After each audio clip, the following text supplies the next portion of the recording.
Good evening, everyone. Welcome back to Andrew Doak Cooks. Tonight we're gonna do a fun one. It's actually very simple, but it's extremely okay, that's all right, hold on. It can't be terribly simple and extremely complicated at the same time. So let me change what I'm trying to say. It's terribly simple. It just has a ton of stuff in it. So what are we making tonight? Well, I have all of my piles of spices. I have my wet stuff in the middle. I have more wet stuff on the right-hand side.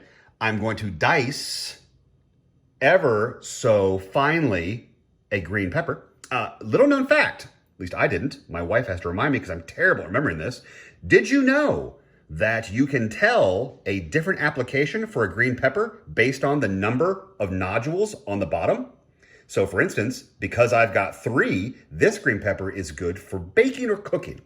If there were 4, 1, 2, 3, 4 distinctive ones, those are better for something else. That's not necessarily good for baking. Maybe those are good for containers, because I know you can stuff these, so maybe that's it. But buy 3 to eat and chop up and use the whole thing. 4 is for another reason. And then obviously some ground beef, which is on the backhand side. So what are we making? What are we doing? What are we creating? Well, we are making homemade Manwich.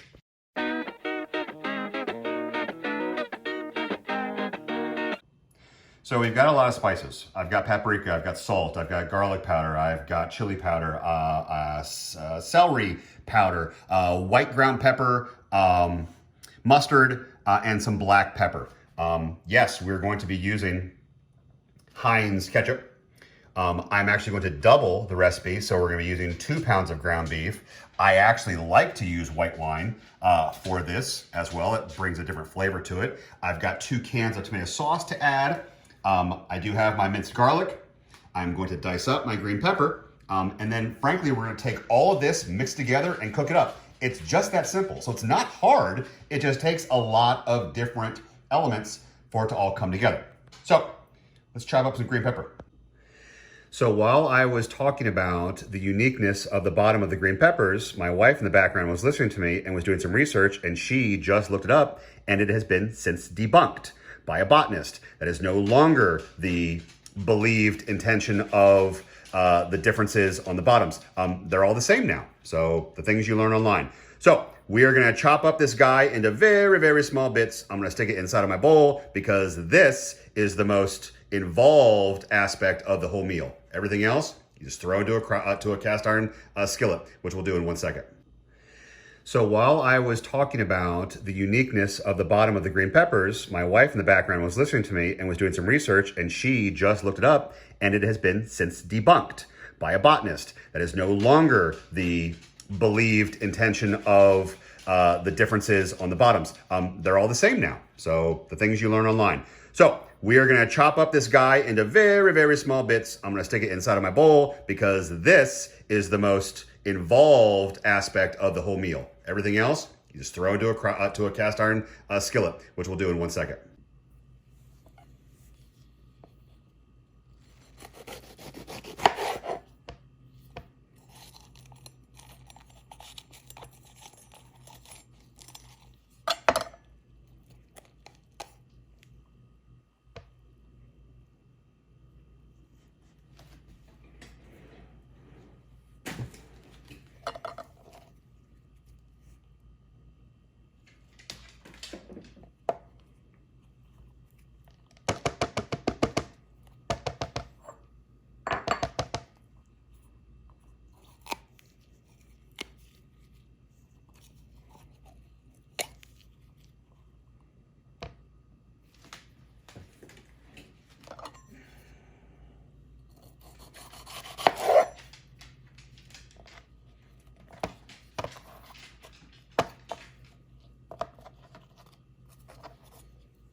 Let's come back to this in a second. And like magic, it's done. That is the most irritating part of this whole meal, is just chopping up. And I do that to myself, because if you watched the first part, I like these guys cut very, very small. I'm very, very particular with the size that I want them cut. So I don't just chop, chop, chop. I take my time with them. But here we are. So we're gonna move over to the meat.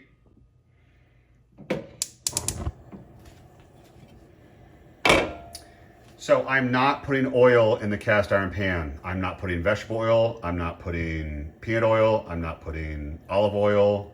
I'm just heating up the cast iron skillet, because the meat that I got is ground chuck.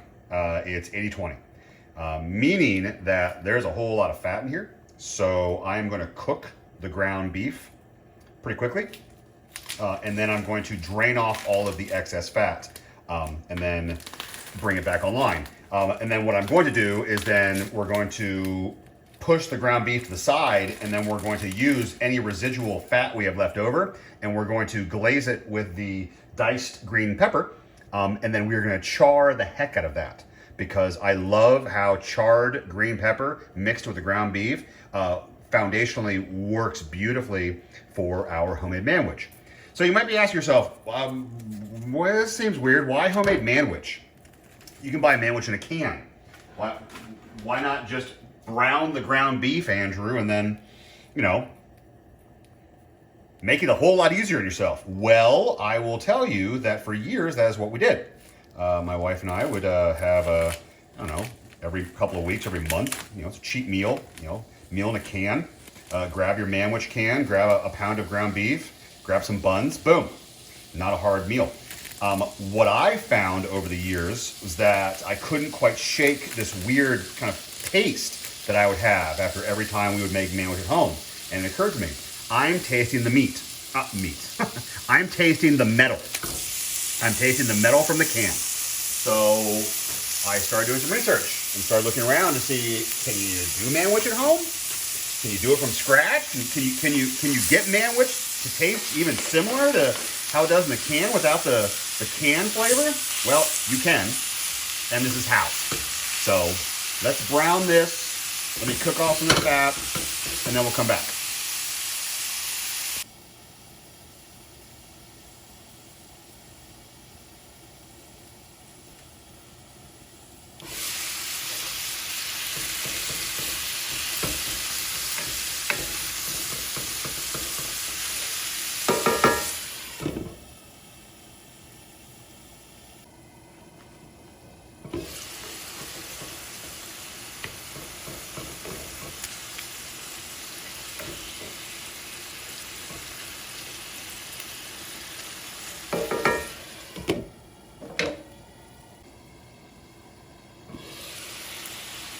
What do you mean I have excess oil / fat in my cast iron skillet? What do you mean I have a bunch of rendered fat that I need to dump out?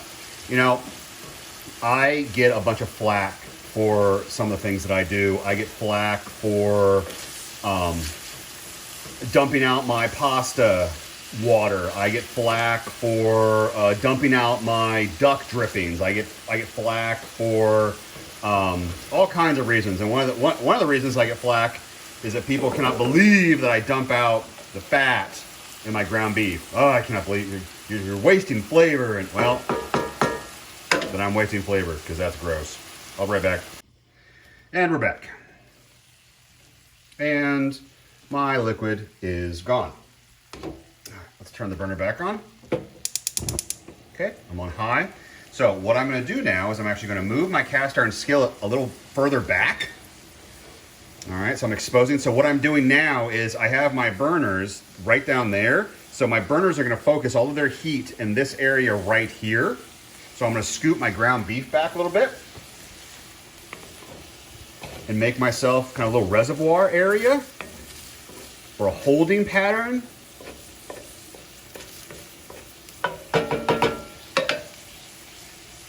Because I'm adding this.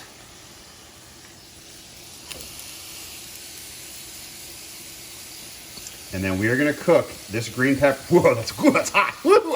We are gonna cook this green pepper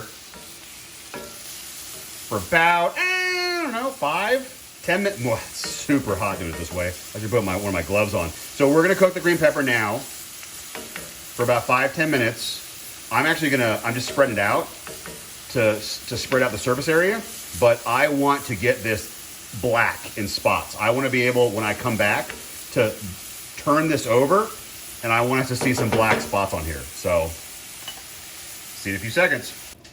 All right, well, I learned my lesson. I'm wearing my glove now because that burner is really hot. All right, let's see how we did, because it's been a minute and a half. Do I have any black spots on my green peppers? Oh, well, sort of. I mean, it looks brilliant green in the video. I'll give you that, but all right. You know what? I got a minute left on my timer, so I'm gonna cover this back up. Oh wow, that's warm. I'm gonna cover this back up. Give it one more minute. Let's come back. We'll see. That's better. All right. So we definitely have some darkness with our green pepper. I've got some brown spots. That's what I want. Okay, awesome, cool. Okay. Mission accomplished. All right, let's add everything else. And let's turn off this, let's move it back and hide the ridiculous heat. And I can turn that down to medium. All right, here we go. I almost just touched my cast iron skillet with my non-gloved hand. That would have been awful. All right, let's bring our ground beef back in.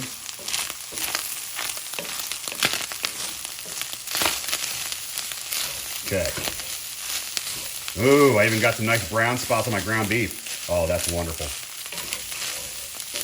Excellent. So we are going to, in essence, deglaze this by adding in some liquid. But first, what we're going to do is we're going to add in our pseudo liquids. I'm not going to add the wine yet, but I am going to add in both my tomato sauce and my ketchup. So let me go and grab those real quick, and I'll be right back. Okay, as I mentioned, I am doubling this recipe. So, and the only things I'm measuring right now are what you're about to experience. And then everything else is basically, I'm gonna eyeball. So, I need 2 cans of tomato sauce.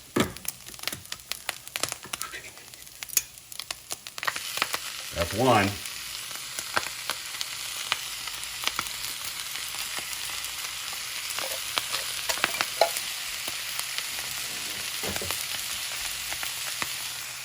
That's 2.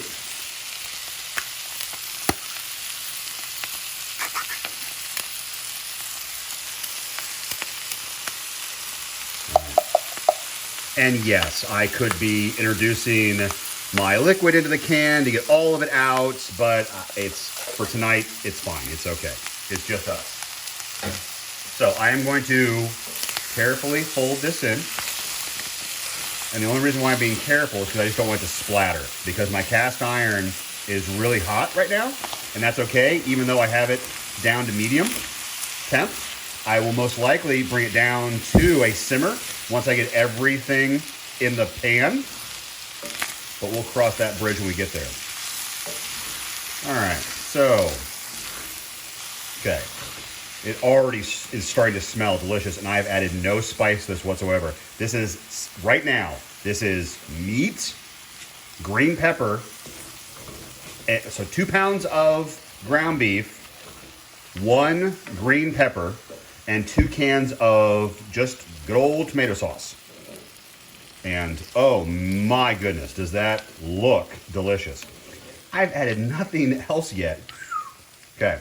What's interesting too is I have actually modified this recipe in the past where I've added brown sugar, but since we are using your friend and mine, Heinz tomato ketchup, if you look at the back and the ingredients, it's got a lot of sugar already in it, so we don't need any more. And it's actually got a lot of salt in it. So I know a lot of recipes will caution you on not adding or over adding salt to this. So I will also, PSA, public service announcement. Be careful how much salt you add. All right, let's add in our garlic. And again, this is me being lazy. and we like garlic. Okay. I'll mix that in a second. And speaking of ketchup, so as I mentioned, since we are doubling this recipe, that is 2 cups of ketchup. Okay, well, and I just sprayed ketchup all over my air fryer because I had a gas buildup. That's awesome. So off camera, I'm making a huge mess. Okay, I'm making a big, okay, that's, wow. Okay, really? Okay. I'll clean it up in a second. Let me wipe off my air fryer real quick. That's really gross. Gross. Okay, let me clean that because we are going to add our ketchup. You know what? Give me a second, I'll be right back. So the neat thing about measuring ketchup, one of my favorite things, because I will measure out my ketchup, but I will only do it in glass containers because, watch this. Now, I do have a spatula, which I will need, but watch this, okay? How cool is that?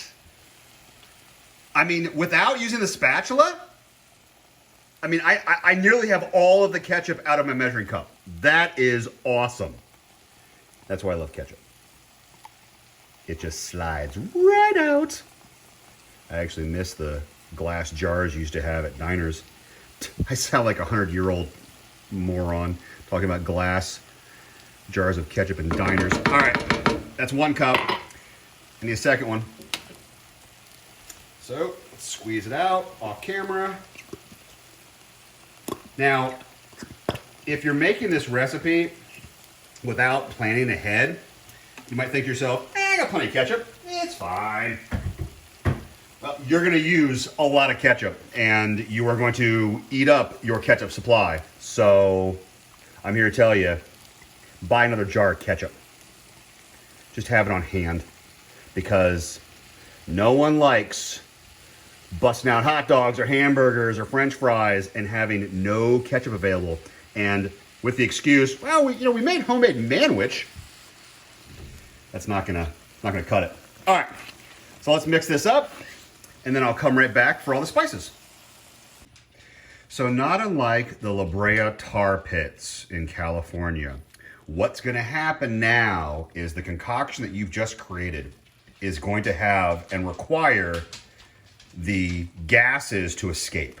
You can see it right there. You can see it right there. And if you don't turn your heat down, which I did, well, here's what happens. Let me turn my heat up. So if I crank my heat up, look what happens to the mixture. It will take on a life of its own. Notice how that steam just got more intense? I'm gonna burn my finger. So the whole thing will begin to pulsate. And if you, okay, there it is. Right over there. It just started to pulse over there. It's gonna pulse over here. It's pulsing, it's pulsing. It comes alive. And if you don't watch it, this whole thing will build up so much pressure, it'll explode all over your kitchen. So don't do that. So we're turning it down way low. So it is now just simmering, which is perfectly fine. Because when I'm all done with my spices, we're actually gonna put the top back on and let it sit for a bit. And then we don't have to worry about it exploding too much while we still have to watch it. But, all right, let's get into the spices, because I'm not measuring these. I will write out how much I've used, but I'm not gonna measure these. So, as I mentioned, I'm obsessed with paprika, so of course we have to add some paprika. Yeah, you know what? My paprika has been actually driving me crazy because it's been clumpy. So, and again, here's what happens. When you're cooking, you have to adjust your priorities and accommodate when things don't go your way. Since the paprika isn't going my way, oh yeah. Okay, yeah, this paprika is, oh, I wonder if I got a bunch of moisture in here. That's quite possible. That's how it's behaving. It's behaving like I totally clumped it up. So using a butter knife to break it apart. All right, cool. All right, now I'm back. All right, so now that will actually come out. Let's get my top back on. Okay, let's try this again. Paprika, I'm obsessed. Yay! Okay. White pepper.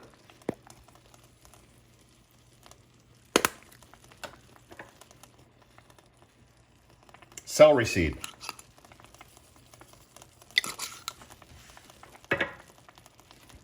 Mustard.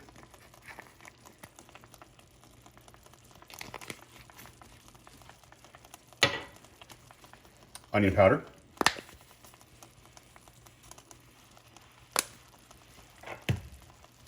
Chili powder. Actually run low.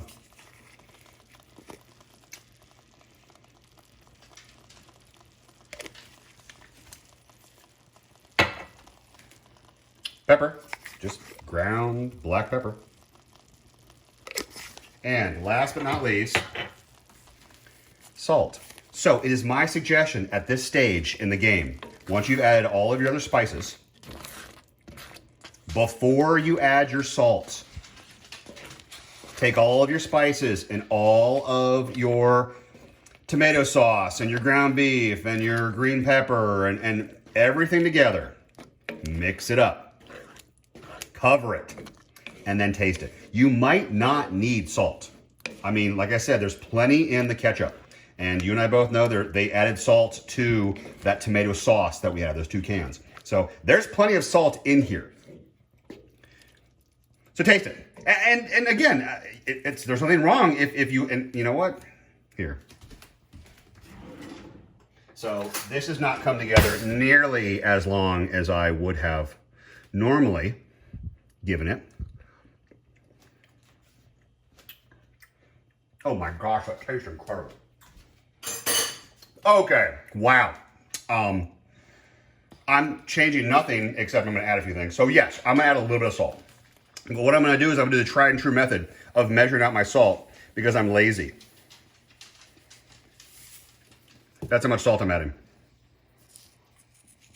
That's it. I'm adding a dash. I'm adding a dash, a sprinkle, a small amount of salt, mainly as a garnish. Okay. And now I'm gonna add a little bit of New Zealand Sauvignon Blanc. Just a splash.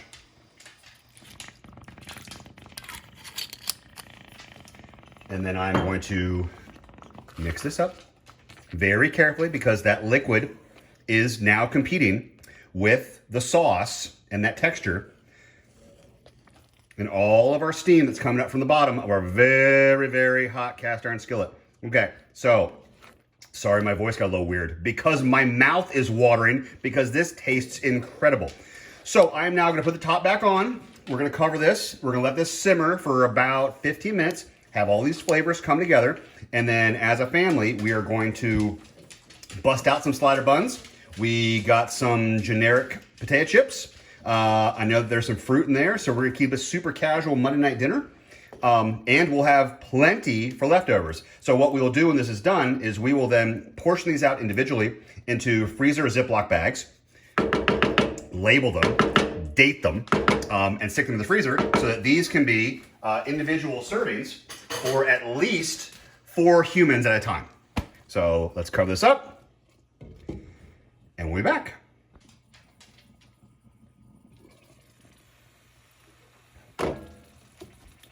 And that's that.